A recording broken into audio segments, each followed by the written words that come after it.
Alors, attention, ce n'est pas parce que c'est l'hiver qu'il ne faut pas prendre soin de votre corps. Alors vous savez, la fameuse peau d'orange, la cellulite, c'est un drame? Eh bien non. Heureusement, Isabelle Chalençon, elle a une solution, elle a trouvé un lieu entièrement dédié à la chasse à la cellulite. Effectivement, je vous ai trouvé un spot masseur qui est entièrement dédié au palpé roulé. Et on sait pertinemment que c'est le seul massage qui est vraiment probant et qui lutte contre ces petits capitons et cette fameuse peau d'orange qui touche aussi bien toutes les femmes, mais aussi bien que les femmes avec des rondeurs et même les maigres ont de la cellulite. Et c'est vraiment un gros souci pour les femmes. Dites-moi, ça fait pas mal quand même votre histoire là, parce que prendre la peau comme ça, comme Alors, si c'était... effectivement, c'est pas un massage relaxant. On peut pas dire que ça fait pas mal. Au début, on va vraiment casser la graisse, on va aller chercher l'eau, on va aller chercher toutes ces graisses et c'est pas très agréable. Mais il faut être belle, il faut souffrir pour être belle. Bah c'est oui, vraiment l'adage que ça, l'on dit. Henri Jean, parce qu'effectivement, je sais pas pourquoi d'ailleurs, c'est vraiment très propice aux femmes. On voit pas les garçons faire du palpé roulé là sur le bras, Eh ben etc. si, justement. Ah si. Mais les hommes, vous avez un problème, c'est le ventre. C'est plus ici. Donc Donc on va effectivement, palper rouler votre au niveau amas du... graisseux se trouve sur le ventre. D'accord. Donc ça et on touche peut donc aller bien. aussi nous se faire Effectivement, palper les hommes rouler et les femmes. le Donc ventre. nous avons rencontré les personnes qui ont créé ce spot espace. masseur. Voilà, Ouais. c'est Nathalie et Nora. Et puis nous avons une praticienne vraiment experte en la matière qui nous fait une démonstration sur ce fameux palpé roulé. Regardez.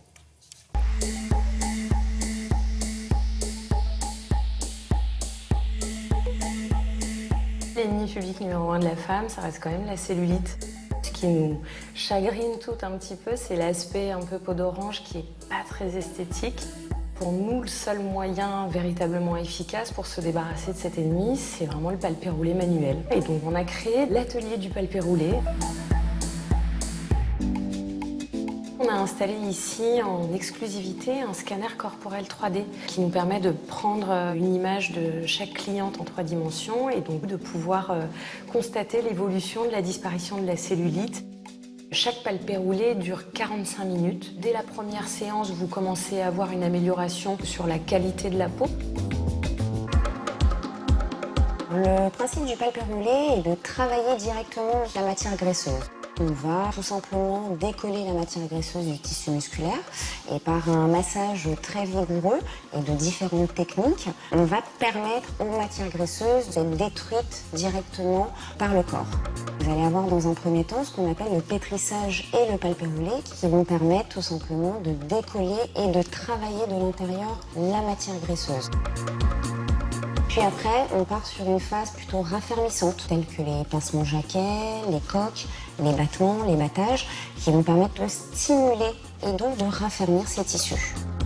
Au départ, c'est un peu douloureux, en effet, il ne faut pas s'attendre à avoir un massage détente. C'est vraiment une réelle technique qui est très efficace pour remodeler, agir sur la matière grasse, mais également sur tout le système circulatoire. La séance coûte 80 € et puis on a des tarifs dégressifs. À partir de 15 séances, les séances descendent à 70 €.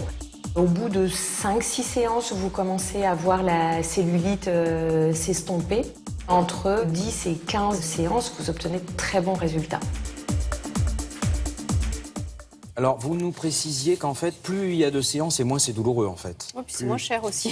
C'est moins cher aussi. Non, c'est vrai que c'est moins douloureux parce que l'amas graisseux va être vraiment cassé, donc la peau est habituée à ce massage. Alors il y a des contre-indications, c'est sûr que si vous avez des problèmes de phlébite ou de thrombose, de problèmes de grosse circulation de sang, il faut vraiment demander si c'est bien à votre médecin généraliste. Exactement. Okay. Et moi je vous propose d'aller essayer. Bah, oui, ça donne très envie en plus, hein, vraiment de se faire comme ça le palpé roulé sur la peau. Ça marche vraiment, ça c'est quelque chose qui est probant, on peut perdre jusqu'à 3 cm sur les zones que l'on cherche justement à chasser ces petits capitons. Merci beaucoup Isabelle.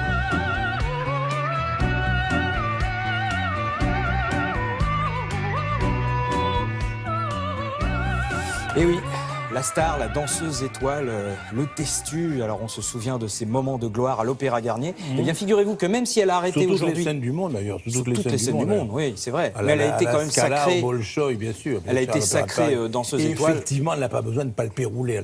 Ça, Mais c'est même, clair. même les maigres, elles ont de la cellulite. Hein. Ah non, mais là... là, non, là, c'est pas possible.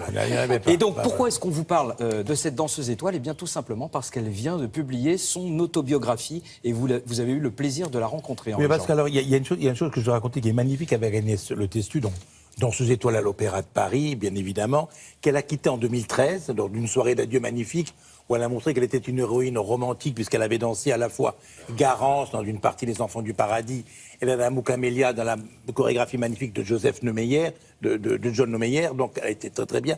Elle a joué aussi des chorégraphes extrêmement modernes et avant-gardistes. Elle a été une Gisèle éblouissante. Alors donc elle a fait ses adieux à l'Opéra de Paris en 2013. Ouais. Elle a quitté l'Opéra de Paris, mais elle garde le titre de danseuse étoile parce que quand on l'a, on est sacré à vie, on est consacré à vie. On voilà, est tout à fait, tout à tout fait. le temps. Mais alors, ce qui est formidable avec Agnès Le Testu, elle aurait pu se retirer sur son Aventin et ne plus rien faire, si j'ose dire, mais elle s'est reconvertie un peu en créatrice de costumes pour l'Opéra de Paris et pour d'autres beaux ballets. Et vous allez voir ce qu'elle fait dans le reportage que nous lui avons consacré. Alors, elle a écrit ses mémoires avec Gérard Manoni, qui est un grand spécialiste de la danse, publié chez Bûcher-Chastel, ça s'appelle Danseuse étoile. Ce qui est regrettable, c'est qu'on ne voit pas bien son visage. Ils ont choisi une photo, on voit mal son visage, enfin, visage magnifique. Mais vous allez voir, moi je trouve ça épatant, c'est que, vous savez, la danse, c'est une vertu du patrimoine, c'est quelque chose qu'on transmet, je veux dire, d'une personne l'autre, si j'ose dire. Et on voit Agnès Le Testu qui, avec son aura de danseuse étoile, donne des cours et apprend à danser à des gamines qui veulent être aussi des petits rats et qui vont passer. Mais elle prend des cours dans la même journée, c'est-à-dire dans la même journée, vous allez voir que elle apprend son encore et puis elle le transmet à des... Moi j'ai trouvé ça m'a assis, si je peux me permettre, de voir ça, de voir que quelqu'un qui avec la classe qu'elle a, la carrière qu'elle a, va encore apprendre. Vous nous avez donné envie. Continue à transmettre. Vous allez voir, donc, alors pas de palpé roulé, vous allez voir les portées, vous allez voir les pointes sublimes, les envolées d'Agnès Le Testu, Danseuse étoile.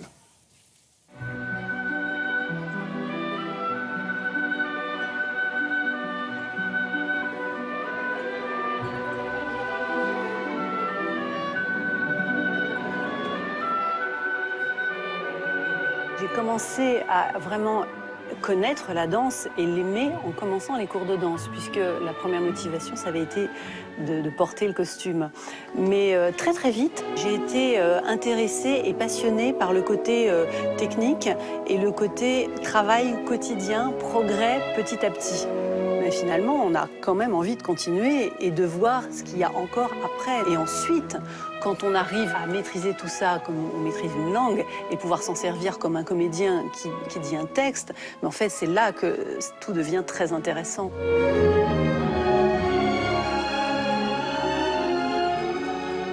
C'est vrai que moi, mes goûts ont changé aussi au fur et à mesure des années. C'est-à-dire que là, au départ, où j'étais plus dans la virtuosité, plus dans l'intérêt du mouvement pur, avec des ballets abstraits, mon intérêt est très vite passé vers les ballets d'interprétation. En fait, j'ai travaillé avec John Neumeyer, la Dame aux Camélias, et ça a été vraiment un travail total. C'était l'interprétation.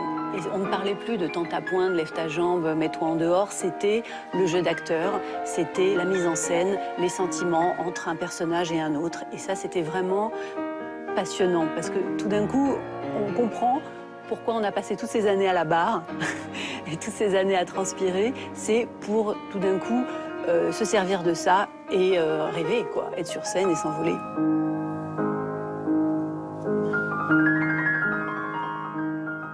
En fait, mon envie de faire des costumes s'est faite il y a de nombreuses années avec José Martinez, qui m'a demandé, en fait, de faire les costumes de sa première chorégraphie. Libre à toi de faire ce que tu veux. C'est commencé comme ça. Et ensuite, Brigitte Lefebvre, directrice de la danse à l'époque à l'Opéra, a vu les premiers ballets de José avec mes costumes et elle nous a commandé d'autres productions et on en est arrivé aux Enfants du Paradis, que l'on a créé tous les deux. Donc là, c'était très sérieux, il y avait 300 costumes. Voir tous ces costumes du lac des Cygnes qui nous entourent, là, déjà ça me rappelle mes débuts, puis ma nomination d'étoile, puisque j'ai été nommée étoile dans le lac des Cygnes de Rodolphe Nureyev. C'est vrai que je les vois avec pas mal d'émotions parce que je les ai beaucoup portés, je les ai beaucoup vus. Et puis maintenant, je vais faire travailler aussi de jeunes étoiles pour leur premier lac des Cygnes sur la scène de l'Opéra Garnier. Donc en fait, cette filiation et le fait d'avoir intégré tout ce que j'ai intégré, toutes ces émotions, je vais pouvoir les transmettre. Ça fait partie de moi. Le fait de donner tout ce que je sais à ces jeunes danseuses, finalement, il y a quelque chose qui pousse de moi dans ces danseuses.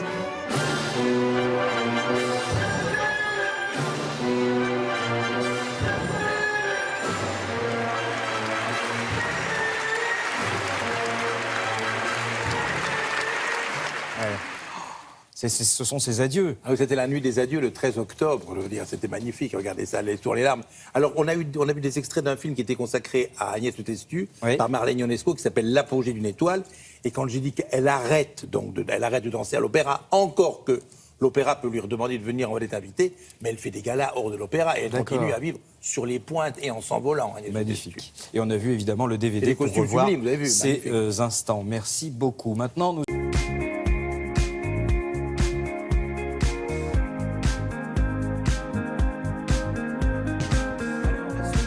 Comment est-ce qu'on fait? C'est très simple.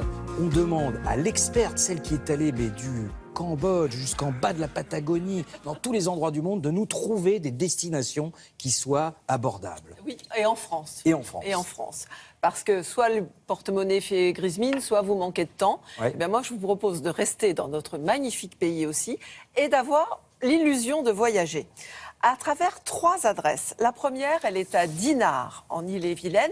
C'est le Royal Emerald, qui est face à la plage de l'Écluse, qui est un hôtel qui célèbre les liners où autrefois on arrivait en transatlantique, on partait, l'Orient Express. Donc déjà, ça fait rêver. On dort dans des chambres qui sont dédiées à ce mythe du voyage. Ensuite, on traverse la Rance. C'est le petit bras là, de rivière. Ouais. Et puis on se retrouve à Dinan. Et là, dans la maison natale, au cœur du vieux Dinan, dans la maison natale d'Auguste Pavie. Auguste Pavie, c'était un explorateur au 19e siècle qui a été ambassadeur de France à Luang-Prabang. Il a fait tous les pays de l'ancienne Indochine, si vous voulez. Donc lui, il a voyagé pour nous, en fait. Ah On se ben retrouve voilà. dans Et sa- donc, 2 messieurs ont repris sa maison et nous accueillent dans une superbe maison d'hôtes. Et puis on ensuite, termine on va terminer par la Touraine, où là, on va se retrouver sur les terres de la Chartreuse du Liget, une ancienne ferme qui a été métamorphosée par le fils des propriétaires de la Chartreuse du Liget et sa femme, en une demeure mais pétillante d'exotisme. C'est frais, c'est rafraîchissant, c'est bondissant d'exotisme. Voilà. C'est parti. Comme dirait...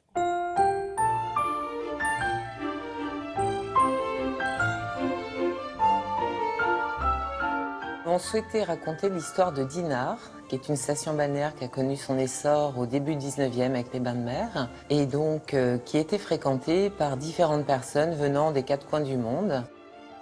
À chaque étage, son thème. Au premier étage, on va découvrir l'ambiance paquebot, donc avec un mobilier très cossu, inspiré des liners des transatlantiques. Le cuir, le bois précieux ont fait que ça donnait un côté plus chaleureux et beaucoup plus authentique à la décoration. Ensuite, au deuxième étage, on va découvrir l'Orient Express. Roland Garros, l'aviateur, fait un record d'altitude sur la plage de l'Écluse, donc on a souhaité également avoir la thématique de l'aviation. Et le rez-de-chaussée, lui, pour le souvenir des colonies britanniques et françaises. Ce bar symbolise une nacelle de montgolfière. Une maison à colombage du XVe siècle, dans le centre historique de Dinan. C'est ici qu'est né Auguste Pavie. Auguste Pavie, qui était un explorateur et un diplomate en Indochine au XIXe siècle. On a suivi un petit peu le fil rouge du parcours d'Auguste Pavie au Vietnam, au Cambodge, au Laos, pour rénover cette maison. Moi-même, je suis très attaché à l'Asie du Sud-Est, et notamment au Vietnam, où j'ai vécu pendant 1 an. En résonance par-delà les siècles, cette maison les attendait. Les chambres se nomment Champassac, Kampok, Angkor, mais aussi Vinlong. Vinlong était un petit port sur les bords du Mékong. Auguste Pavie s'y est arrêté. Luang Prabang est une ville du Laos où a plus que vécu Auguste Pavie puisqu'il y a fini ambassadeur. Des statues venues d'Asie habitent la demeure. Notamment une que j'affectionne tout particulièrement, qui est une représentation de Kuan Yin. C'est une forme féminine de Bouddha.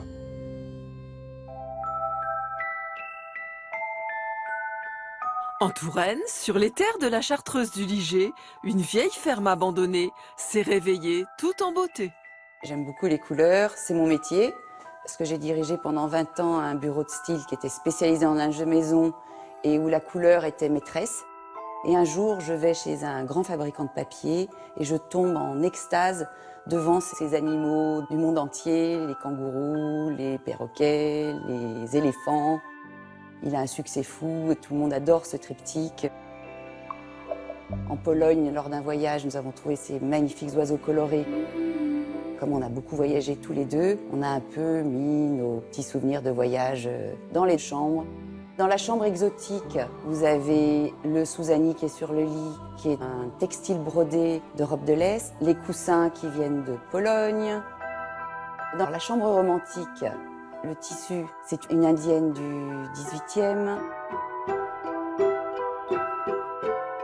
Du voyage, mais aussi du partage. Autour de la table, alimentée par les trésors du potager. Ça, c'est très tendance parce que c'est local. Elle Ah fait oui, à c'est manger bio. ce qu'elle cultive. Il n'y a même pas 10 mètres hein, entre la table et le jardin. Donc vous nous avez dit pour ceux qui n'ont pas de temps ou pour ceux qui n'ont pas, qui ont un porte-monnaie Alors serré. c'est vrai que la première adresse à Dinard, c'est quand même très classieux, c'est un petit peu cher. Les autres, elles sont entre 75 et 130 €, n'importe quelle chambre. N'importe quelle chambre. Ouais. Même la plus belle, Voilà, c'est et je ne sais pas si vous avez remarqué les photos d'Auguste Pavie. À l'époque, c'était le début de la Avec photographie. Bah oui, bien sûr. C'était avec- extraordinaire. Bah voilà, Mais moi, ça m'a explorateur. fait rêver, Auguste Pavie Et explorateur. donc, en fait, vous avez pu voyager. Et voilà, Donc, j'ai grâce à vraiment ces petites voyagé maisons d'hôtes. à travers le temps aussi. Extraordinaire.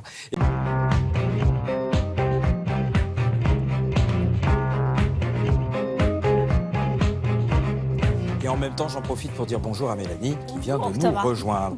Alors, on va parler on dit plus réchauffement climatique, hein, on dit changement climatique. Oui, changement climatique, parce que ça peut être des tempêtes aussi bien. Voilà. Mais pas de la même manière, je vais vous en parler, pas de la même manière que celle dont vous avez l'habitude. Il s'agit de l'année 1816, il y a 2 siècles exactement. Pourquoi Parce qu'en 1816, il s'est passé quelque chose de très particulier, nous dit cet article des Cahiers de Sciences et Vie. L'été fut exceptionnellement froid et pluvieux, mais alors vraiment, hein, il n'y a pas eu de mousson en Inde, il y a neigé aux États-Unis en plein été, et on sait maintenant que c'était à cause d'un volcan, le volcan indonésien du mont Tambora, énorme éruption l'année d'avant, en 1815, qui avait propulsé tellement de cendres dans l'atmosphère que ça avait modifié la température, mais de la planète entière. Ça se fera sentir sur 3 ans jusqu'en 1818, avec des conséquences très concrètes, même sur la politique, parce que les récoltes vont être mauvaises, donc il y aura des émeutes, parce qu'il n'y a rien à manger, famine en Irlande notamment, épidémie de choléra en Inde, avec cette mousson qui est totalement perturbée. En quelle année, vous m'avez dit 1800, alors c'est entre 1815 et 1818.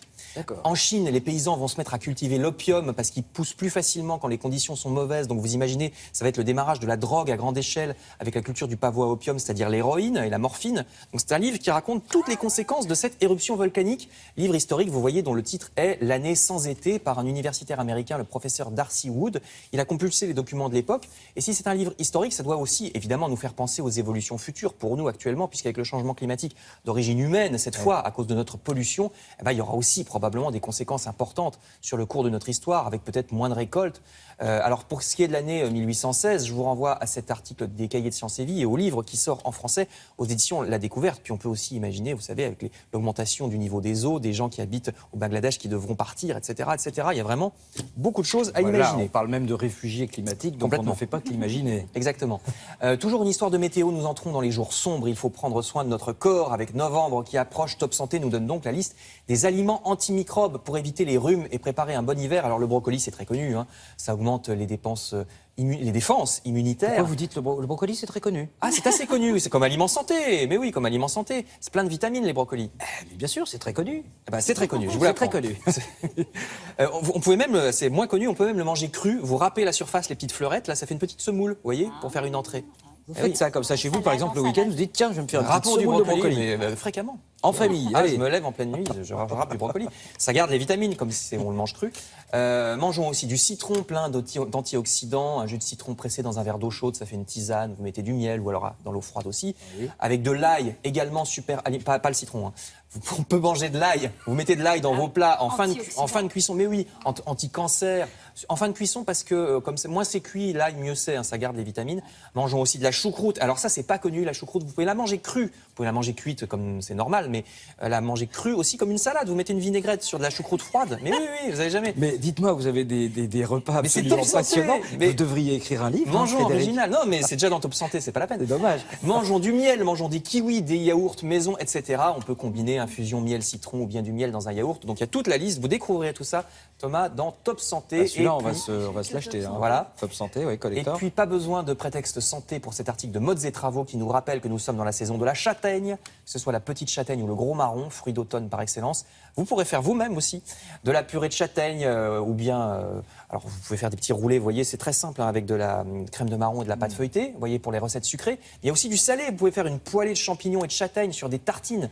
Il y a aussi des soupes avec de l'ail, du céleri, des champignons, des oignons, plein de recettes dans Modes et Travaux. Magnifique. Ah, vous là, on a quoi de manger. Tout tourne-boulet, là. Voilà. Shine bright like a diamond. Shine bright like a diamond. Le 4 novembre prochain sera mis aux enchères la collection privée du prince et de la princesse Yusupov. Alors ça vous dit peut-être pas grand-chose comme ça, mais attention, il y a du beau, du très très beau, c'est ça Mélanie. Ah ouais, vente aux enchères à Drouot le 4 novembre prochain. Et pour revenir un petit peu sur l'histoire, il faut savoir que il y avait 3 grandes familles importantes en Russie. C'était les Romanov, qui eux étaient sur le trône de la Russie impériale. Il y avait les Demidov et puis les Yusupov. Alors les Yusupov, c'était l'une des plus riches familles de Russie. Ils faisaient partie des plus grands collectionneurs d'art au monde. Et Félix Yusupov, dont on va parler aujourd'hui, était l'un des derniers descendants directs de cette famille. Alors, il a eu son heure de gloire, hein, puisqu'il a contribué à l'assassinat du moine Raspoutine. Mais au-delà de ça, il a épousé l'unique nièce du tsar Nicolas II, la belle Irina. Ils formaient à eux deux un couple absolument somptueux. Et la collection qui est mise en vente à Drouot vendredi prochain par la maison de vente Couteau-Bégari, eh bien, ce sont tous leurs souvenirs, tous leurs objets qui faisaient leur quotidien. Ah donc c'est plutôt vaisselle Alors il y a un petit peu de tout, il y a des manuscrits, il y a des icônes que vous voyez là, il y a des services effectivement de la vaisselle, des services et beaucoup de peinture parce que la princesse Irina et le prince Félix peignaient. Donc il y a tout ça, vous allez voir. C'est bien ça, c'est la famille. C'est grotesque, vous allez voir. Le prince Félix Yusupov s'est essayé à la peinture et il peignait ce que l'on appelait les grotesques. C'est l'expert de la vente Cyril Boulet qui nous présente tout ça. Là, regardez.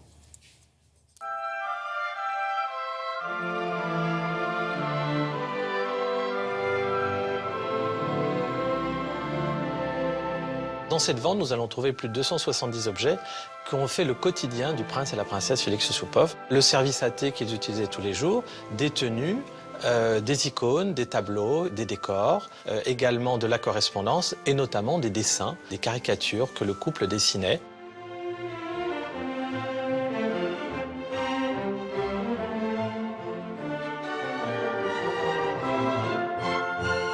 Irina Yusupov était la première à s'exercer dans cet art et elle a créé donc une série de personnages fantastiques qui a largement inspiré son époux pour lui faire une autre série fantastique qui s'appelait Les Grotesques. Un jour, il s'est mis à dessiner et il en est sorti une série d'une trentaine de personnages complètement fantastiques qui sont à la fois des caricatures, des personnages mythiques, une texture mélangée d'aquarelle, de dessin, de gouache, c'est très très spécifique.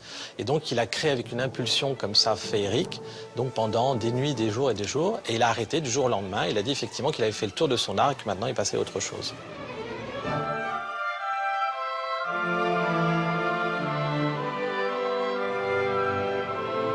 La photographie la plus connue de Félix Yusupov, c'est lui portant un costume de boyard. Et ce costume de boyard, nous l'avons dans la vente. C'est un costume que portaient donc toutes les grandes familles de la noblesse russe du temps pour l'élection du premier Romanov en 1613. Et donc c'est un style particulier. Félix Yusupov l'a fait à partir d'une pièce en tissu ancienne du XVIIIe, qui est un brocart de soie brodé de fil d'argent et de fil d'or. Et donc il a aménagé ça à sa façon.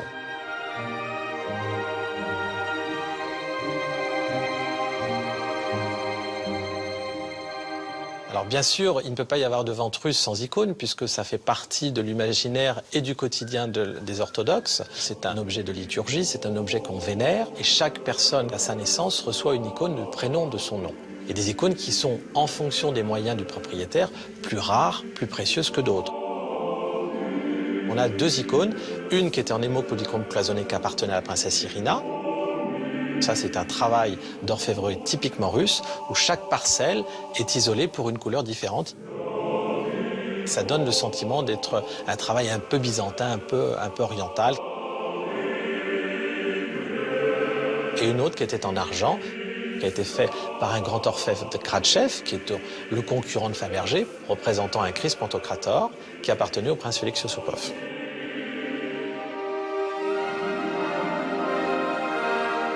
Ce qui est magique, c'est à la fois la découverte, de se dire que les objets ont pu être conservés par des collectionneurs passionnés, et ensuite de se dire qu'aujourd'hui, les institutions russes vont pouvoir en faire l'acquisition. Mélanie, vous étiez en train de m'expliquer pendant le reportage que tous ces objets vont probablement être achetés par des Russes qui vont les ramener. En fait, les collectionneurs russes rachètent tous les biens nationaux qu'ils trouvent à l'étranger. Voilà, ils sont très attachés à ça. Ils aident les institutions russes à les ramener sur leur terre d'origine. Donc, ce sont probablement des objets comme ceux-là. Vous allez les retrouver dans les musées russes d'ici quelques mois. Ça, c'est une pièce exceptionnelle, Thomas. C'est une statuette en argent massif. Elle date du XVIe siècle. C'est pour ça que l'argent est un peu oxydé. Et en fait, c'est l'un des derniers chef-d'œuvre qui a été sauvé de la révolution russe par les Yusupov. Elle a suivi Félix Yusupov en exil. Elle a été revendue aux États-Unis dans les années 1920 grâce à la maison Cartier qui l'a montée sur un socle, qui a monté cette statuette sur un socle alors en or, avec un socle pivotant, avec des petites molettes là. Alors les petites molettes ici sont en saphir, les petits pieds sont en corail. Voilà, ça c'est une pièce exceptionnelle. Et ça date qu'on pourra voir à Drouot le 4 novembre prochain. Merci beaucoup à tous les deux. On se retrouve tout à l'heure. Attention mesdames et messieurs, dans un instant, on va commencer. Installez-vous dans votre fauteuil bien gentiment. Eh oui, les cheveux jaunes, il aime bien. Voilà, ils sont bien vos cheveux, Damien. Ah non, ils sont pas aussi jaunes que là, heureusement d'ailleurs. Alors, dressez le portrait de qui? Eh bien, de 2 personnes, mais surtout d'une. Alors, si je vous dis peau de vache, si je vous dis Lily et Lily, si je vous dis fleur de cactus, eh bien, toutes ces pièces... Potiche. Potiche, qui a été ensuite un film, mais qui au départ était une pièce de théâtre. Toutes ces pièces ont été réalisées par 2 personnes, et vous avez eu le privilège d'interviewer un des 2. Mais oui, si je vous dis Barillet et Grédy, Pierre Barillet et Jean-Pierre Grédy, si vous avez, on va dire quoi, Fred, à peu près 40 ans ou plus, ça va vous rappeler des souvenirs. Voilà, plus. Et si vous avez mangé au théâtre ce soir. Voilà, c'est ça. Ça a fait les grandes heures de théâtre ce soir avec Jacqueline Maillan, avec Maria Pacôme, notamment. Et alors, Pierre Barillet, donc l'auteur, qui a 93 ans. Le co-auteur. Le co-auteur, vous avez raison. Jean-Pierre Barillet, Jean-Pierre Grédy est encore en vie. Les deux sont encore là parmi nous. Mais c'est Pierre Barillet ce matin qui va nous raconter cette magnifique épopée. Je disais 93 ans, impeccablement habillé, le cerveau qui fonctionne à fond les ballons. Moi, ça me rassure, j'adore. Quand je vois des nonagénaires en pleine forme, ça, je suis confiant en l'avenir. Alors, on a parlé évidemment de ce processus créatif, des circonstances dans lesquelles, parce que Pierre Barillet, en fait, il se destinait à une carrière d'auteur dramatique. Il a commencé par du dramatique. Non. Oui. Voilà. Bon, là, et puis, ça n'a pas cartonné. Un jour, il va vous le raconter comme ça, une petite blagounette. Ils ont écrit sur le coin d'une table une pièce avec Jean-Pierre Grédy, qui a été un énorme carton, Le Don d'Adèle, et tout est parti comme ça. C'est vraiment le roi du théâtre de divertissement. Cet homme-là, avec donc Jean-Pierre Grédy. Ils ont écrit les plus belles heures du théâtre populaire. De boulevard. Mais vous êtes des millions, que dis-je, peut-être plusieurs centaines de millions sur 30 ans à avoir ri aux facéties de Monsieur Grédy. Regardez. La pièce que nous avons eu la joie d'interpréter devant vous ce soir est de messieurs Barillet et Grédy. Bonjour Pierre Barillet. Bonjour. Comment êtes-vous devenu le pape du théâtre de divertissement, Pierre ? Ça a été un concours de circonstances. Je travaillais avec Jean-Pierre Grédy, qui lui-même se destinait au cinéma. Nous écrivions des scénarios ensemble. Et pour nous distraire un jour, et pour distraire nos amis, nous avons essayé d'écrire une farce. Mademoiselle, je dois vous dire qu'ici, nous n'avons pas l'habitude de changer de personnel. Les domestiques font, pour ainsi dire, partie de la famille. J'aime que les rapports restent très chaleureux. Le Don d'Adèle a été triomphal. Elle n'a pas l'air contente, la cuisinière. À notre plus grande surprise, puisque Elsa Triolet, qui était à l'époque critique, est venue avec son époux Aragon voir la pièce. Elle a trouvé dans notre comédie un manifeste contre la bourgeoisie. Ça nous a beaucoup étonnés, parce que nous étions nous-mêmes des bourgeois. Mademoiselle, je ne voudrais pas vous ennuyer en vous demandant des certificats, Non, mais mais... ça tombe bien, j'en ai pas. Mais je m'en passerai. Maman, la schlag. Vous êtes, cher Pierre, un élégant nonagénaire. On parle de vous beaucoup en ce moment, puisque ici au Théâtre Antoine se joue Peau de vache avec Chantal Latsou. Il y a quelques mois se jouait une autre de vos pièces, Fleur de cactus. Qu'est-ce que ça vous inspire à 93 ans d'être un auteur très à la mode encore ?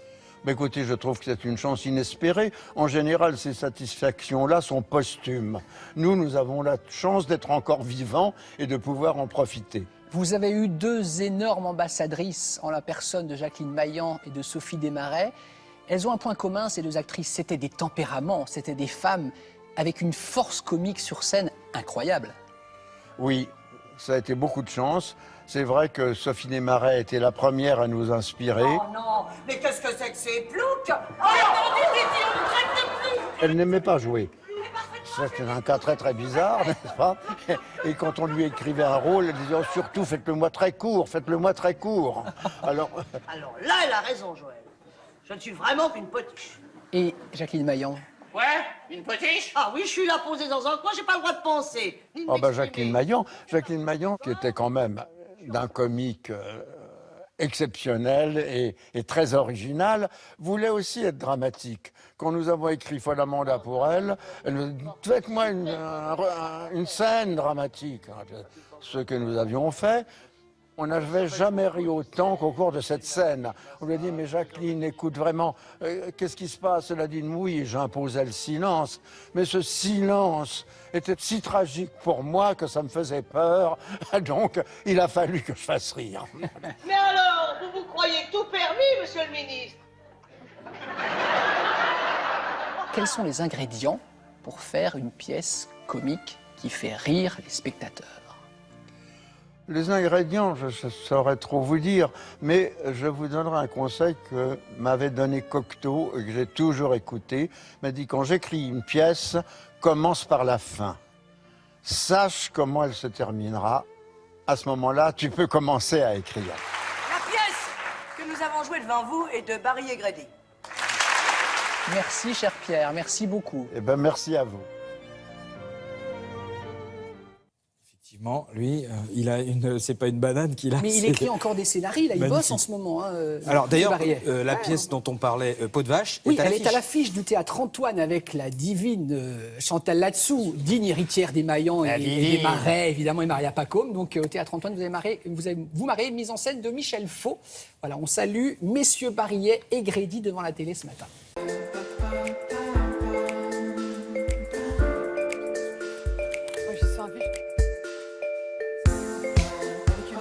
Alors, si je vous dis la musicothérapie, vous me dites oui, mais la musicothérapie, mon pauvre monsieur, on la connaît par cœur. Oui, peut-être. Mais si je vous dis la musicothérapie aquatique, alors là, nouveauté. Mais c'est important quand même de revenir sur la musicothérapie parce que tout le monde n'est pas persuadé des performances. Mais il faut savoir que quand vous écoutez de la musique, alors c'est une musique douce, dans de bonnes conditions, etc., il se passe quoi?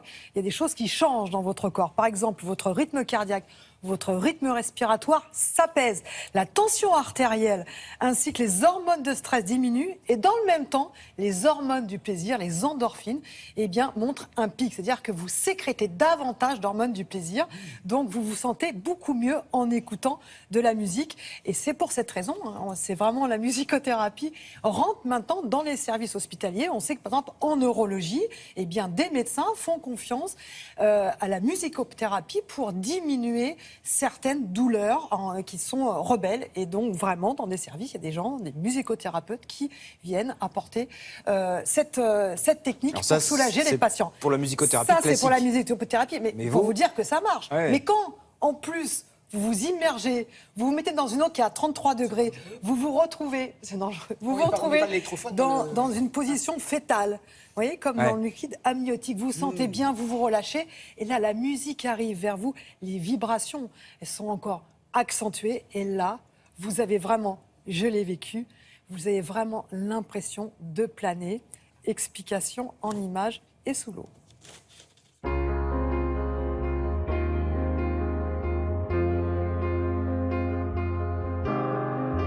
Le soin musical en eau thermale est né déjà de deux rencontres importantes, l'acoustique marine et l'acoustique musicale. Parce qu'en fait, les ondes musicales vont glisser dans l'eau, rencontrer le corps humain, et ça va faire intervenir une nouvelle discipline qui est la biologie.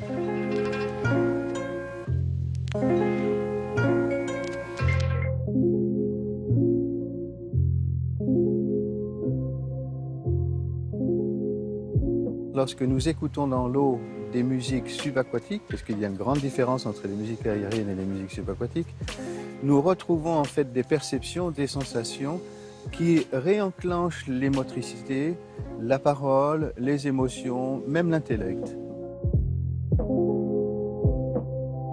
Et puis, en ajoutant le rythme dans ces musiques, je me suis aperçu que les problèmes d'arythmie, de dyspraxie, même de dyslexie, pouvaient disparaître.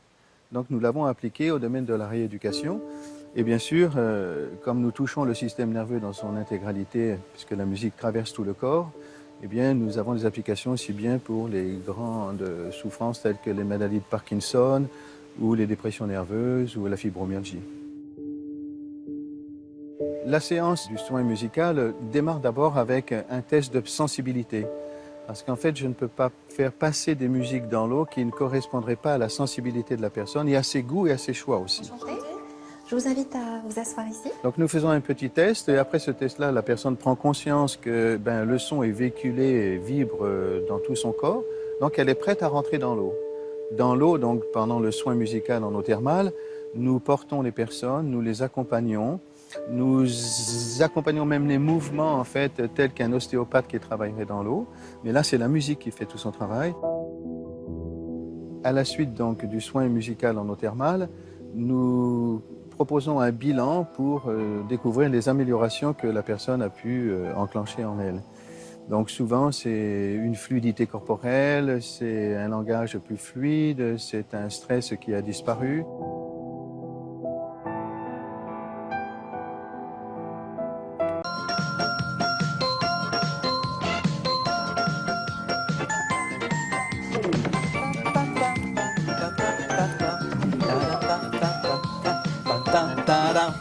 Ça, c'est de la musique de Winner.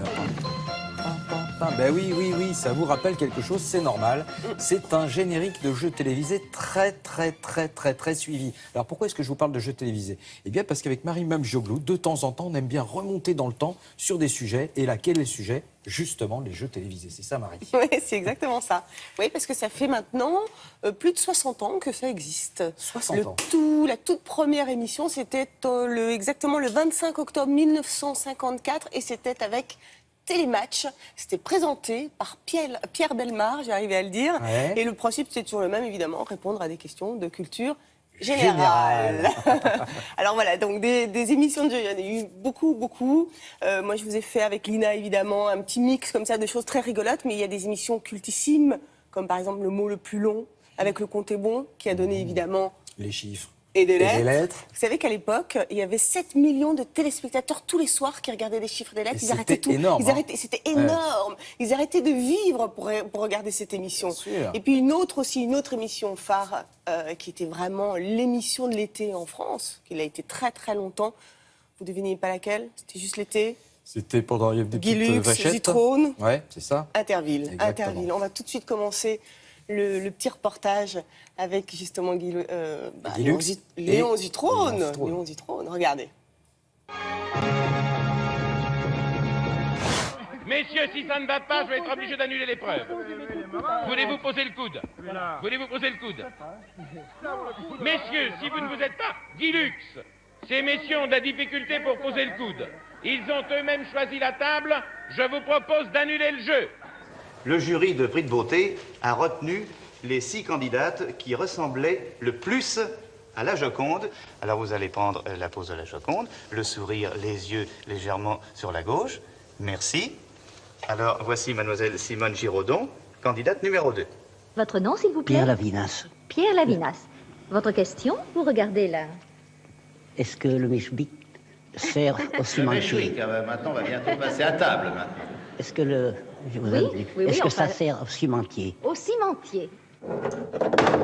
C'est un 0 qui est déjà affiché. Par conséquent, les possesseurs de livret de caisse d'épargne et de prévoyance qui avaient à la date du 25 octobre 1964 10 757 francs 94, 757 francs 94 ou 57 francs 94 se partagent 24 000 francs. 5 lettres. 5 lettres, pas mieux, Jean-Claude. Amour. Amour. M-O-U-R. À côté de moi, un nouveau candidat, monsieur Laurent Fabius, qui sera dans quelques instants interrogé en littérature et qui a choisi, vous vous en doutez, le jumping comme épreuve sportive. Monsieur Laurent Fabius, quel est votre âge, s'il vous plaît? J'ai 23 ans. Le personnage, c'est Ephron, le Hittite. C'est Abraham, Oui. Abraham, n'est-ce pas, qui converse avec Ephron pour lui acheter la caverne double de Macpéla, pour y enterrer sa femme, Sarah. Oui, c'est ça. Vous traduisez toujours, n'est-ce pas? Parce que c'est exact, vous avez raison. Mais enfin, je vous demanderai d'employer les termes que nous avons l'habitude d'employer, nous, pour désigner ces personnages. Vous avez parfaitement raison. Vous faites le petit mécanisme régulièrement. Dans une certaine mesure seulement. Oui, madame, 50 francs pour vous, 100 pour le nourrin. Allez-y lentement. Mesdames et messieurs, bonjour. Tout de suite, je vais vous présenter mon premier concurrent, qui est un Lyonnais. Monsieur Jean-François Gauthier, bonjour. Bonjour. Alors, vous habitez Lyon? Oui, à Écully, à côté de Lyon. Tout près de Lyon. Et qu'est-ce que vous faites comme métier? Employé de bibliothèque. Ah bon, bah vous avez le temps de lire, alors? Oui, un petit peu. Monsieur Fagnon? J'en ai que 7. Moi aussi. Chiante. Oui, le même. Chiant. La même chose. On boit quelque chose. Oui, on va boire un petit peu. Mais d'abord, on dit au revoir à Monsieur Piton, très poliment. Monsieur Piton. Au revoir à Monsieur Otan. Bon, maintenant, dis au revoir aux téléspectateurs. Mesdames, mesdemoiselles, messieurs. Voilà. Bonsoir. C'est ainsi que s'achève Monsieur Cinéma. À lundi prochain. Tu as été Charmant. Très bien. Maintenant que c'est fini, je peux te le dire, tu as été parfait. Il faudrait inventer un autre mot que Madeleine, parce que là, c'est encore plus succulent. C'est vraiment... Vous avez vu comme c'est drôle, ça fait du bien de les revoir, je trouve, ces extraits. Extraordinaire. On a revécu des bons moments. Dites-moi, France Télévisions, finalement, le jeu, ça se porte plutôt pas mal. Oui, bah, les jeux, de toute façon, sur toutes les chaînes de télé aujourd'hui, se portent très très bien. Et c'est vrai que France Télévisions est plutôt bien placée, entre autres avec les émissions de Nagui, N'oubliez pas les paroles, et Tout le monde veut prendre sa place, très très bien placée. Et puis vous avez évidemment Question pour un champion et Slam. Magnifique. Eh oui. Eh bien, merci Marie Mamgioglou pour ce petit retour en arrière. Maintenant.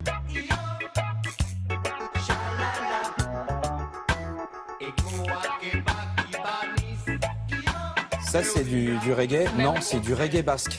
Et pourquoi est-ce qu'on vous parle justement des Basques? Eh bien, parce qu'en ce moment, dans un tout petit village à Espelette, il y a un festival. C'est quoi ce festival? C'est la fête du piment à Espelette.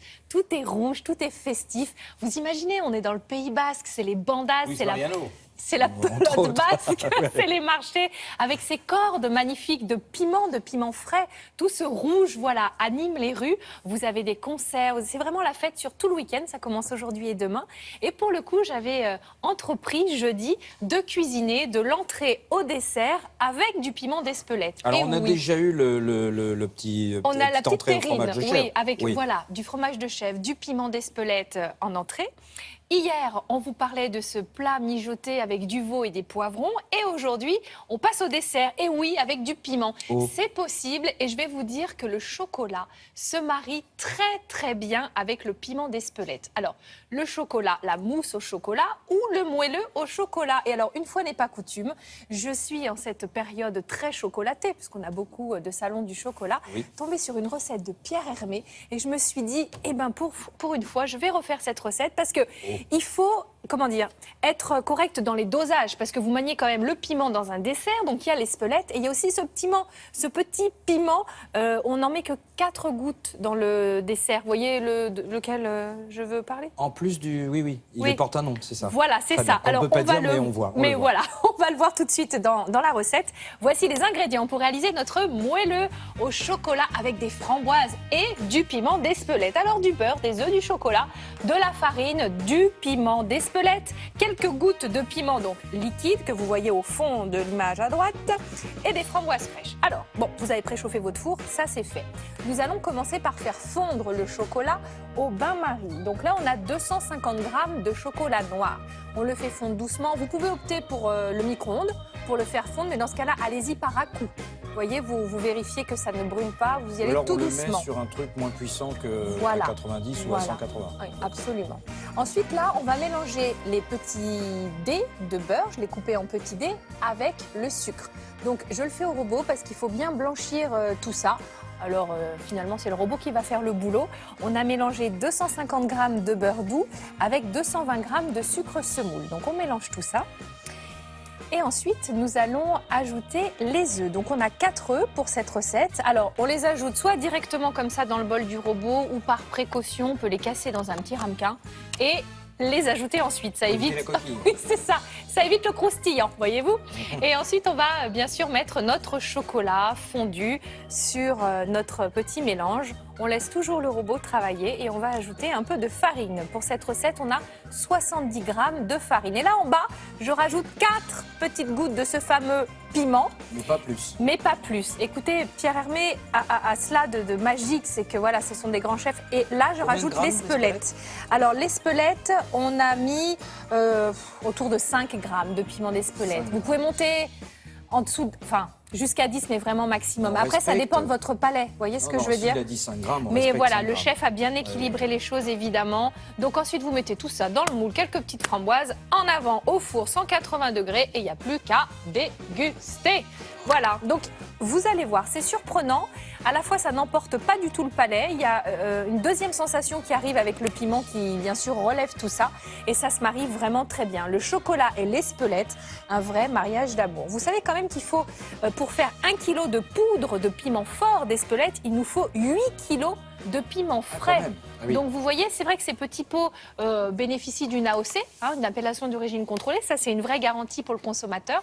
Et c'est un vrai produit d'exception, vraiment à utiliser avec parcimonie, mais de partout. Le petit moelleux, j'aime bien l'accompagner de quelque chose d'un petit peu... Non, vous mettez pas un petit coulis ou une petite glace ou quelque chose? J'ai cru que vous alliez me parler d'un petit coup de jaja, là. Oui, pourquoi pas? Avec non, mais c'était modération. pas ce que j'avais en tête. Ah oui, un petit coulis, quelque chose. Un petit coulis, mais pourquoi pas un petit coulis de fruits rouges? Voilà, c'est ça. Bien sûr. Ou une petite glace vanille, par exemple. Voilà, pourquoi pas? Magnifique. Allez hop, vendu. Merci beaucoup. Si on connaît un rayon sur la musique, n'est-ce pas, Olivia? Oui, là, je vais vous parler de musique et de voyage, parce qu'un célèbre guide de voyage s'est associé à des plateformes d'écoute de musique en ligne pour créer des sélections musicales, des playlists de voyage. De quoi voyager en écoutant de la musique et de la musique qui colle à votre destination. Il y a tout un tas de destinations. Il y a l'embarras du choix. L'éventail musical, il est très large puisqu'il reflète les différentes cultures. On va avoir du folklore irlandais, l'électro-berlinoise, des rythmes cubains, des artistes japonais. Il y a un mélange de styles, d'époques. Il y a aussi des playlists thématiques autour, par exemple, de la randonnée, du trek. Il y en a une aussi pour les vacances au bureau. On pense aussi à ceux qui ne partent pas. Il y en a une pour les jours de pluie. Il y a un réveil tonique. Au bureau, les vacances au bureau, c'est un concept... Et voilà, tout le monde est en vacances. Il y en a qui sont au bureau. Ça n'empêche pas de se sentir un peu en vacances, en écoutant de la bonne musique. Il y a aussi les réveils toniques. Ça, c'est plus pour nous. De quoi voyager en musique, mais aussi préparer ou prolonger les vacances. Il y a même une sélection Halloween pour ce week-end. Magnifique. Voilà, de quoi avoir plein de musique à écouter. C'est Halloween. Ça, c'est Halloween. Halloween, merci Olivia. On est dans le thème du week-end. On garde le concept des vacances au bureau, nous a beaucoup plu là. Personnellement, c'était vraiment... Ah non, mais je pense que d'ailleurs tous les employeurs qui nous écoutent vont être très très contents de savoir qu'il existe une sélection période musicale. de vacances où certains restent au bureau. Mais bien sûr, On pense pour tout le monde. Vacances au bureau, c'est extraordinaire. Voici la revue de presse sur le web avec Olivia. Et oui, en cette période automnale, je voulais vous proposer 2 sites remonte morale. Le climat est un peu morose, alors pour bien démarrer la journée, je vous conseille l'optimisme et positive.